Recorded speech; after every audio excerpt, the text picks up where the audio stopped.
Class में आपका फिर से स्वागत है। इससे पहले हमने इस टॉपिक से पहले हमने पढ़े थे जनसंख्या वृद्धि के कारण। आज हम लोग पढ़ने वाले हैं उसी जनसंख्या वृद्धि के जो कारण, जो समस्याएं पैदा होती है उसके बारे में। ठीक है, तो वास्तविकता ये तो है कि हमको जनसंख्या वृद्धि जैसे हुई है बहुत सारे समस्याओं का सामना करना पड़ा है।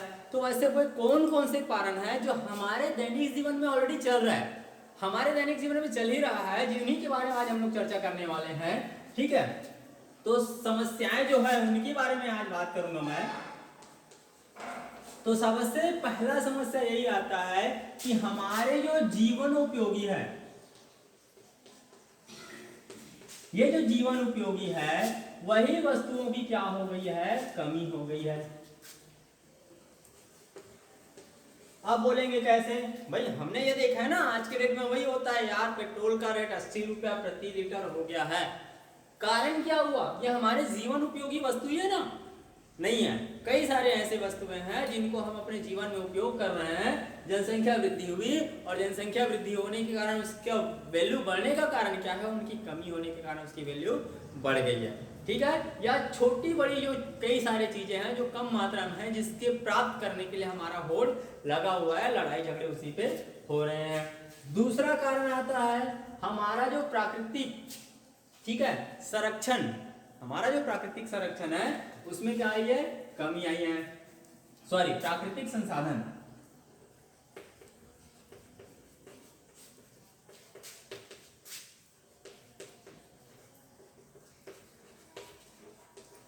अब प्राकृतिक संसाधन क्या क्या है इसको तो आप लोग पहले से जानते हो, मेरे बताने की आवश्यकता नहीं है।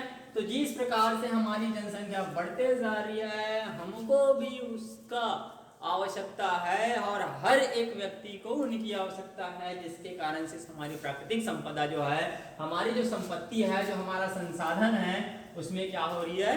कमी आ रही है। तीसरी बात करते हैं तो हमारा जो पर्यावरण है वो प्रदूषण होते जा रहा है। भाई जितने लोग हैं, जनसंख्या कम थी, पेट्रोल डीजल कई सारे ऐसे ईंधन हैं जिनका उपयोग कम हो रहा था। अब हमारी जनसंख्या बढ़ रही है, जनसंख्या बढ़ने के कारण से सुविधाएं भी क्या हो रही है? वृद्धि हो रही है। और सुविधाओं का वृद्धि होने के कारण हमारा ये पर्यावरण का भी क्या हो रही है?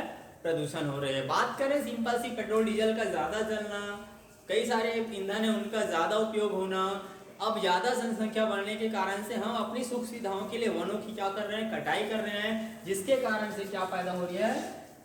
प्रकृतियों का क्या हो रही है? पर्यावरण होता है वो कैसा होते जा रहा है? प्रदूषित होती जा रही है। चलिए चौथा टॉपिक काटते हैं, जिसके कारण से जो जनसंख्या है जिनमें हम समस्याएं में आती है, वो सबसे बड़ी समस्या आती है गरीबी का।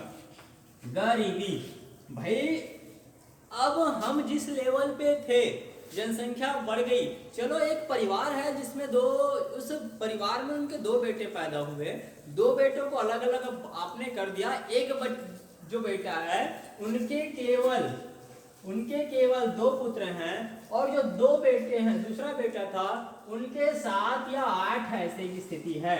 तो अब ये सोच लो, ये जो कमाने वाला है, इनका उपयोगकर्ता यहाँ पे 2 लोग हैं, यहाँ पे उपयोगकर्ता 7 से 8 लोग हैं, तो गरीबी काम पे आने वाली है। समझ में आ गई मेरी बात? चलिए अब नेक्स्ट पढ़ते हैं। इसी के अंतर्गत आता है आपका दरिद्रता।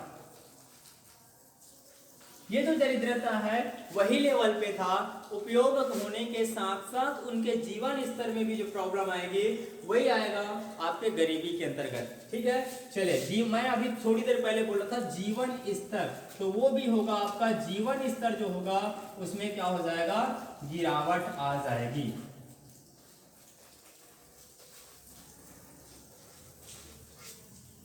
जीवन स्तर में गिरावट कैसे? मैं अभी बोला एक, अब ये दूसरा, इसके 2 बच्चे हैं, इसके 7 से 8 बच्चे हैं। अब ये सोच लीजिए, इसका ये भी 10,000 रुपये मंथली कमाता है, ये भी 10,000 रुपये मंथली कमाता है। ये पूरा टोटल की बात करता हूँ, इनके टोटल की बात करता हूँ, ये 5,000 अपने बच्चों पे खर्चा करता है।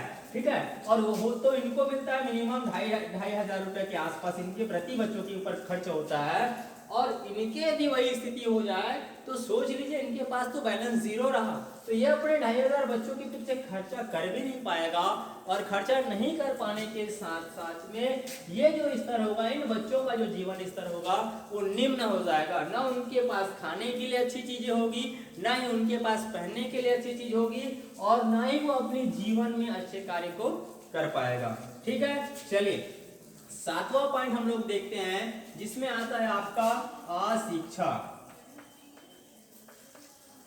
आज के डेट में हर एक माँ बाप चाहता है कि अपने बच्चों को कहाँ पढ़ाए, प्राइवेट स्कूल में पढ़ाए, अच्छे विद्यालयों में पढ़ाए। ठीक है, तो प्राइवेट स्कूल में पढ़ाना है, जिस माँ बाप के एक बच्चे हैं, 2 बच्चे हैं, वह 1000 2000 प्रति माह खर्च करके अपने बच्चों को प्राइवेट स्कूल में तो पढ़ा सकते हैं, लेकिन जिनके 7-8 बच्चे हैं वो क्या प्रति वर्ष 1000 2000 मंथली दे करके प्राइवेट स्कूल में अपने बच्चों को पढ़ा पाएंगे? नहीं पढ़ाएंगे। जिनकी खुद की इनकम 5000 रुपया है, वो क्या अपने बच्चों को इस लेवल पर लेके जा पाएंगे? जिसके कारण से क्या पैदा हो जाती है, अशिक्षा पैदा हो जाती है। ठीक है, 8वां बात आ गई यहाँ पे आपके भविष्य का। ठीक है, यहाँ पे आपके भविष्य का क्या है, आपने उन बच्चों को ठीक से पढ़ा नहीं पाया तो उनका भविष्य उज्जवल तो रहेगा ही, सही है नहीं?